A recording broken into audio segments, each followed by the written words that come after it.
Terima kasih Tival. Kita awali Kompas petang hari ini dengan informasi libur panjang perayaan Natal dan Tahun Baru membuat arus lalu lintas di jalur arteri Karawang mengalami kepadatan hingga 8 km.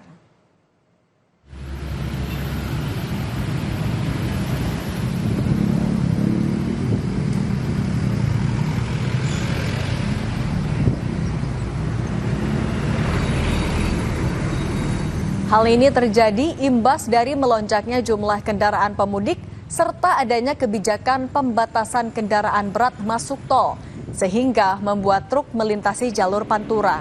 Kepadatan kendaraan terjadi sejak wilayah Simpang Pendei hingga wilayah Kosambi.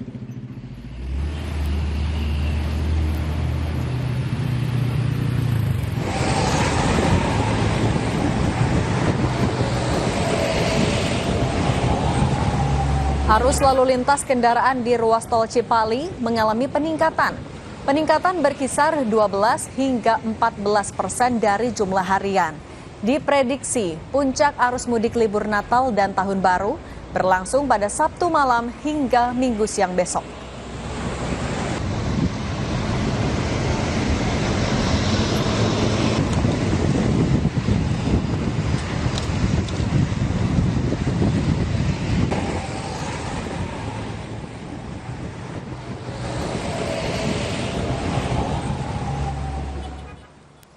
Sistem kontraflow atau rekayasa pengaturan arus dengan mengubah sebagian arah kendaraan diberlakukan di ruas tol Jakarta Cikampek. Kontraflow diberlakukan dari kilometer 47 sampai kilometer 65 ruas tol Jakarta menuju Cikampek.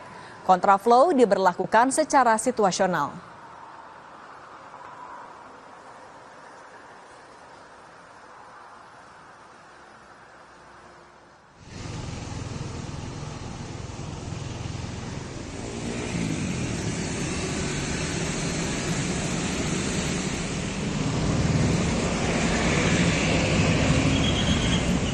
Memasuki libur Natal dan Tahun Baru, kawasan Sanur Bali terpantau ramai.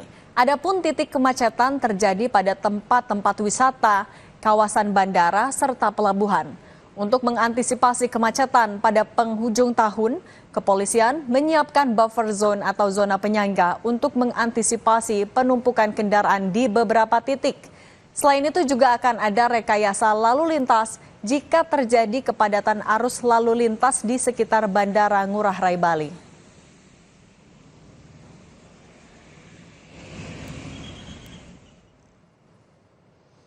Sementara itu, meningkatnya jumlah penumpang di Bandara Ngurah Rai Bali, pihak Angkasa Pura di Bandara Internasional Ngurah Rai menambah penerbangan sebanyak 20 hingga 50 extra flight per harinya untuk melancarkan momen liburan Natal dan Tahun Baru. 3 hari posko terpadu angkutan udara Nataru tahun 2024-2025 Bandara Internasional Ngurah Rai mencatat pergerakan penumpang mencapai 209.510 orang. Mengalami peningkatan jika dilihat dari data tahun lalu yang hanya mencapai 181.000.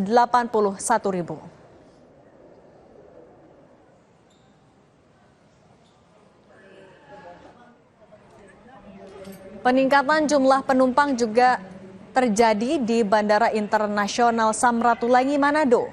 Untuk hari Sabtu ini, terjadwal ada 44 jadwal penerbangan, baik tiba maupun berangkat dari Manado.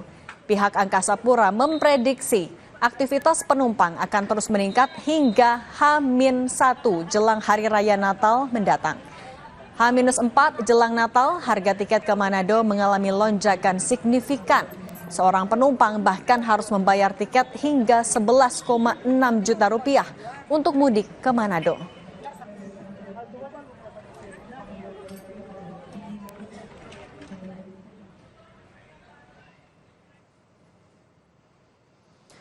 Untuk mengetahui kondisi terkini puncak arus mudik libur Natal dan Tahun Baru, sudah bergabung jurnalis Kompas TV Adi Wahadi di Karawang, Jawa Barat, dan Desi Indah Lestari di Denpasar, Bali. Selamat petang semuanya.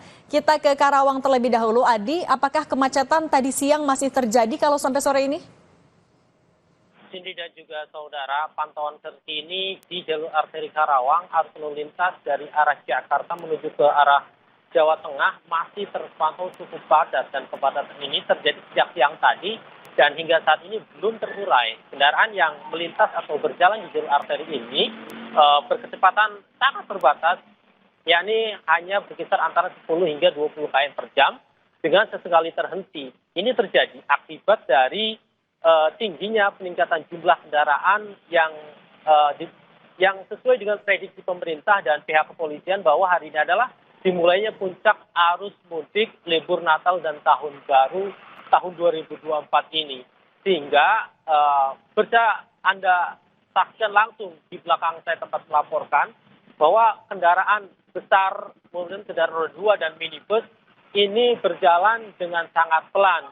Selain dari peningkatan jumlah kendaraan, penyebab kepadatan yang terjadi di jalur arteri Karawang ini terjadi akibat adanya pembatasan kendaraan di jalur tol, terutama oleh kendaraan-kendaraan sumbu 3 atau kendaraan berat.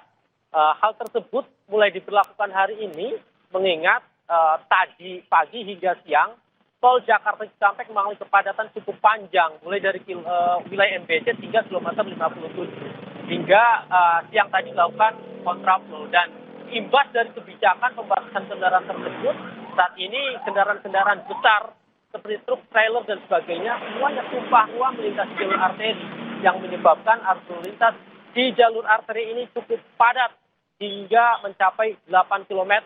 Tepatnya mulai dari persimpangan Pende atau Jalan Baru hingga wilayah Kosambi tempat saya melaporkan. Cindy dan juga saudara, sejumlah upaya dilakukan untuk bisa mengurai kepadatan yang terjadi di jalur arteri Karawang ini. Pihak kepolisian sejak tadi siang sudah memberlakukan penutupan sejumlah U-turn atau putaran untuk bisa meminimalisir hambatan atau sendatan kendaraan yang melaju dari arah Jakarta menuju arah Jawa Tengah. Baik. Dan ini sedikit bisa mengurai hingga akhirnya kendaraan bisa sedikit berjalan, tidak tersendat atau stuck. Cindy. Baik, dari Karawang kita bergeser ke Bali, ada Desi Indah Lestari. Desi, kalau di sana pantauan lalu lintas dan titik wisata seperti apa?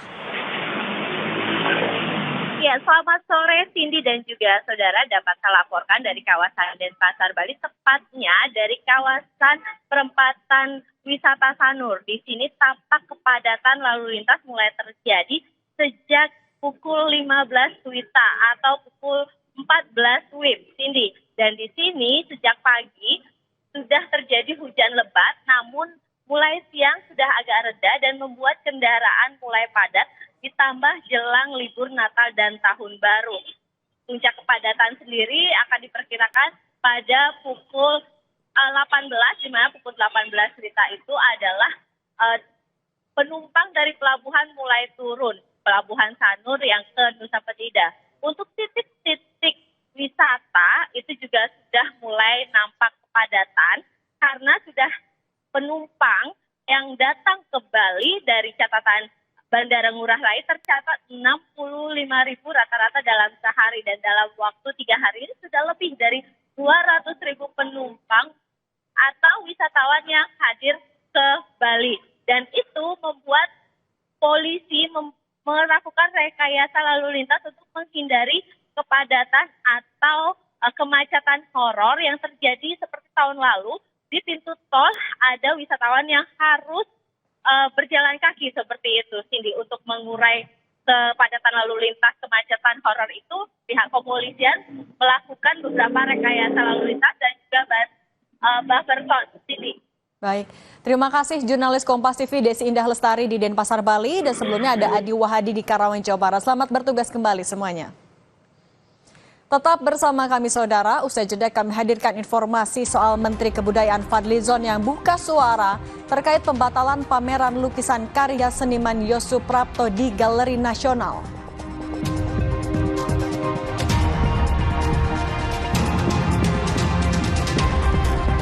Mabes Polri dan Polda Metro Jaya mengamankan 18 oknum polisi yang diduga melakukan pemerasan terhadap penonton Jakarta Warehouse Project.